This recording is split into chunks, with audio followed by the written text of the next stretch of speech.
Chers amis, Shabbat Shalom, nous allons étudier ensemble la paracha Chaye Sarah, la vie de Sarah.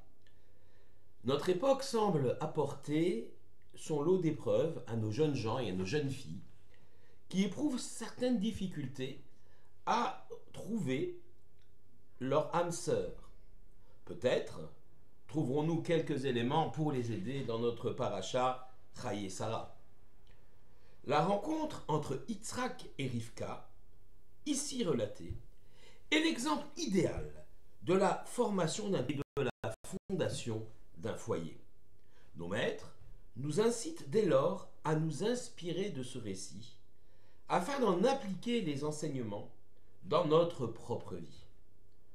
Le Talmud enseigne qu'un homme ne peut être considéré comme complet que le jour où il s'unit sous une choupa. Il retrouve ainsi l'unité originelle, encore gravée dans sa mémoire inconsciente. Toutefois, cette union ne doit pas devenir une fusion et doit respecter la singularité et la personnalité de chacun des deux membres du couple.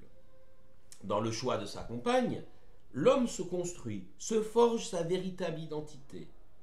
La femme également se construit et se forge son identité. Cette identité, elle est fondamentale. Et cette démarche doit être faite au sein de chaque couple dans notre peuple. L'homme juif recherchant l'âme sœur, comme Yitzhak, s'il recherche l'âme sœur parmi les nations, se coupera immanquablement de ses racines et deviendra un individu désincarné, en rupture avec son peuple, avec ses racines. Abraham demandera à son serviteur Eliezer d'aller chercher une femme pour son fils Yitzhak, parmi sa propre famille, au-delà de l'Euphrate, dans le pays dont lui-même Abraham est issu. Lorsque Rivka arrive enfin en Eretz Israël, elle aperçoit son futur époux. Alors évidemment, il y a eu un très long processus avant.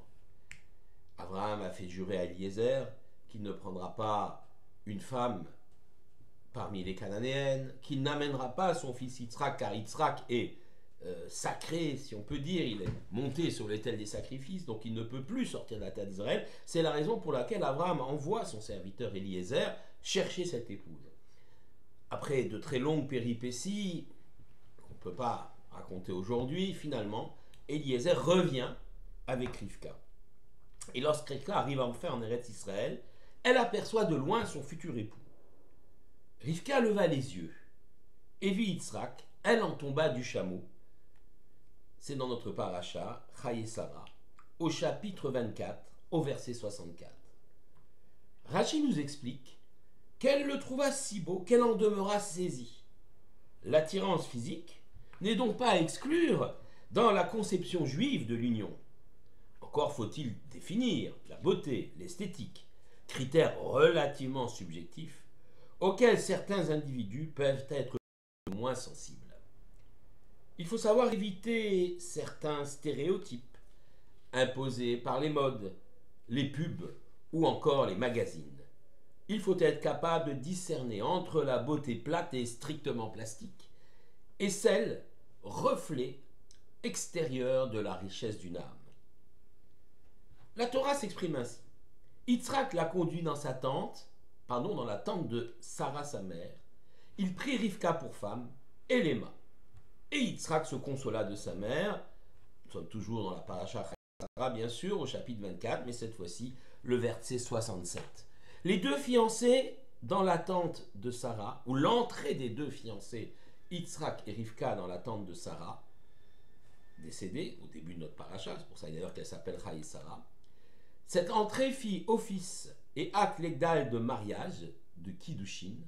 En effet, il faut comprendre le fait de s'isoler, un yichud, et d'avoir un lien conjugal, fait office de Kiddushin, même si ce n'est plus aujourd'hui la méthode que nous utilisons dans les différents modes de mariage de Kiddushin, Kiddushin étant le terme consacré pour le mariage, c'est plus cette méthode que nous utilisons. Aujourd'hui, nous faisons Kiddush et Kesef, c'est-à-dire que le Khatan remet une bague à la Kala, ayant une valeur donc financière, vénale, et donc c'est comme cela, en l'acceptant que la Kala devient l'épouse du Khatan. Elle est Mekudeshet. Mais il y avait deux autres modes de Kiddushin, soit par un shtar, c'est-à-dire un document, soit par la relation conjugale. On ne pratique plus cela parce que il y a toujours une ambiguïté sur la relation conjugale. A-t-elle été pratiquée en vue du mariage ou simplement par le plaisir? Donc les Khamim n'ont plus voulu qu'on utilise cela. Mais pour Yitzhak et Rivka, qui sont bien sûr des tzadikim, c'est cette méthode-là qu'ils ont, si je puis m'exprimer ainsi, utilisée pour être mari et femme. Le rabbi Lévi Yitzhak de Berditchev, grand maître de la Chassidoute, élève du Maggid Mezritch, lui-même élève du Baal Shem Tov, le rabbi Lévi Yitzhak de Berditchev, dans son ouvrage Kedushat Lévi, s'interroge. Pourquoi le texte mentionne-t-il Yitzhak et ma Rivka, surtout après s'être mariés? On s'attendait à ce qu'ils s'aiment avant de s'unir. Il semble en réalité qu'il y ait deux types d'amour. Il existe des hommes motivés dans leur amour par leur désir. Ils tentent de satisfaire ces derniers, et en fait, ils n'ont d'autre amour que celui d'eux-mêmes. Dès lors, l'autre devient un objet, une simple dépendance de lui-même. Cette attitude est une tentation pour chacun d'entre nous. Le désir et l'intérêt peuvent parfois être la motivation première de la recherche de l'autre. Mais nous devons savoir les sublimer, les utiliser à la construction de quelque chose de plus grand, le véritable amour. Les désirs, les intérêts existent, il ne faut pas les nier, mais il faut les dépasser ou les utiliser pour construire et se grandir dans le couple. Le désir n'est pas absent, mais il faut savoir l'utiliser pour devenir meilleur. Le véritable amour, ce dernier repose sur la volonté d'un couple d'accomplir le projet divin, c'est-à-dire non pas d'utiliser autrui, mais de lui offrir le meilleur de nous-mêmes, pour bâtir un véritable sanctuaire dans lequel chacun sera en harmonie. L'homme, la femme et bientôt leurs enfants. C'est un édifice formidable où chacun renvoie à l'autre la véritable image de lui-même, en lui permettant de se découvrir, de progresser en accord avec son moi profond, avec son âme. Et les valeurs qui font fait traverser l'histoire à notre peuple seront également au cœur du projet du couple.